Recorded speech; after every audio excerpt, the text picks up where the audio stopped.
ಉಪ ಕದನದಲ್ಲಿ ಕಾಂಗ್ರೆಸ್ ಅಭ್ಯರ್ಥಿಗಳನ್ನ ಗೆಲ್ಲಿಸುವ ಜವಾಬ್ದಾರಿಯನ್ನ ಬೆಳಗಾವಿಯ 3 ಘಟಾನುಘಟಿ ನಾಯಕರಿಗೆ ನೀಡಲಾಗಿದೆ. ಬಾಗಲಕೋಟೆ ಗೆಲ್ಲಿಸುವ ಹೊಣೆಗಾರಿಕೆ ಸಚಿವ ಸತೀಶ್ ಜಾರಕಿಹೊಳಿ ಹೆಗಲಿಗೆ ಹಾಗೂ ದಾವಣಗೆರೆ ಗೆಲ್ಲಿಸುವ ಜವಾಬ್ದಾರಿ ಸಚಿವೆ ಲಕ್ಷ್ಮೀ ಹೆಬ್ಬಾಳ್ಕರ್ಗೆ ನೀಡಲಾಗಿದೆ. ಈ ಎರಡೂ ಕ್ಷೇತ್ರದಲ್ಲಿ ಸ್ಟಾರ್ ಪ್ರಚಾರಕರಾಗಿ ಮಾಜಿ ಡಿಸಿಎಂ ಲಕ್ಷ್ಮಣ್ ಸವದಿಯನ್ನ ನೇಮಕ ಮಾಡಲಾಗಿದೆ.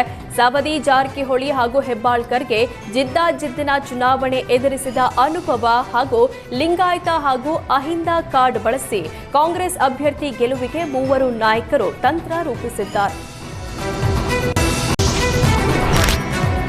ಕೊಪ್ಪಳದಲ್ಲಿ ಮದುವೆಯಾದ 1.5 ತಿಂಗಳಲ್ಲಿ ಗಂಡನ ಬಿಟ್ಟು ಪತ್ನಿ ನಾಪತ್ತೆಯಾಗಿದ್ದಾಳೆ. ಮಾರ್ಚ್ 21ರಂದು ಸಂಜನಾ ಮನೆಯಿಂದ ನಾಪತ್ತೆಯಾಗಿದ್ದಾಳೆ.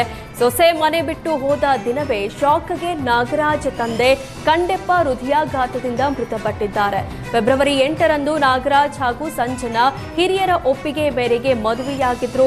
21ರಂದು ಗಂಡ ನಾಗರಾಜ್ನನ್ನ ಮೆಡಿಕಲ್ ಶಾಪ್ಗೆ ಕಳಿಸಿದ ಬಳಿಕ ಸಂಜನಾ ಮನೆಯಿಂದ ಕಾಣೆಯಾಗಿದ್ದಾಳೆ. ಸಂಜನಾಗಾಗಿ ಗಂಡ ನಾಗರಾಜ್ ಹಾಗೂ ಸಂಜನಾ ಸಹೋದರ ರವಿ ಊರೂರು ಅಲೆದಾಡಿದ್ದಾರೆ. ಇದೀಗ ಪತ್ನಿ ಹುಡುಕಿ ಕೊಡುವಂತೆ ಮಹಿಳಾ ಪೊಲೀಸ್ ಠಾಣೆಯಲ್ಲಿ ದೂರು ಕೊಡಲಾಗಿದೆ.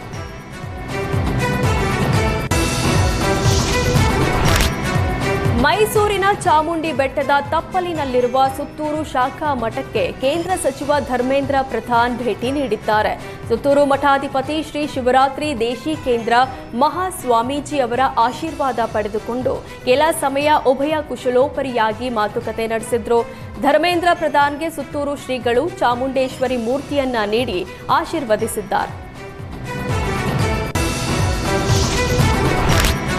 ಬೆಂಗಳೂರಿನಲ್ಲಿ ಟೋಯಿಂಗ್ ವ್ಯವಸ್ಥೆ ಜಾರಿಗೆ ಮುಂದಾಗಿದ್ದಕ್ಕೆ ಮಾಜಿ ಗೃಹ ಸಚಿವ ಆರಗ ಜ್ಞಾನೇಂದ್ರ ಕಿಡಿಕಾರಿದ್ದಾರೆ.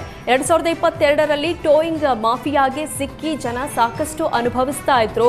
ಸಿಬ್ಬಂದಿ ವರ್ತನೆ ಎಲ್ಲ ನೋಡಿ ನಾವು ಟೋಯಿಂಗ್ ರದ್ದು ಮಾಡಿದ್ವಿ. ಈ ಟೋಯಿಂಗ್ ಮಾಫಿಯಾ ಮತ್ತೆ ತರಲು ಸರ್ಕಾರ ಮುಂದಾಗಿದೆ. ಇದರಿಂದ ಏನಾಗುತ್ತೆ ಅನ್ನೋದರ ಬಗ್ಗೆ ಕಲ್ಪನೆ ಮಾಡಿಕೊಂಡ್ರೆ ಭಯವಾಗುತ್ತೆ.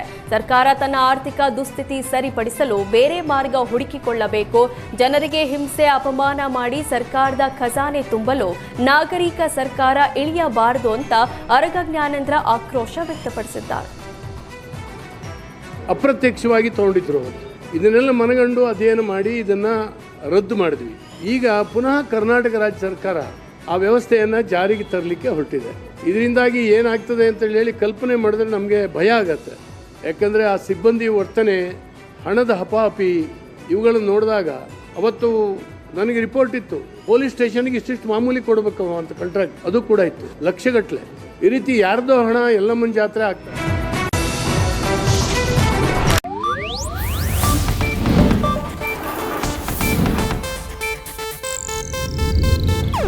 ಇದು ಏಷ್ಯಾನೆಟ್ ನ್ಯೂಸ್ ನೆಟ್ವರ್ಕ್ ಪ್ರಸ್ತುತಿ.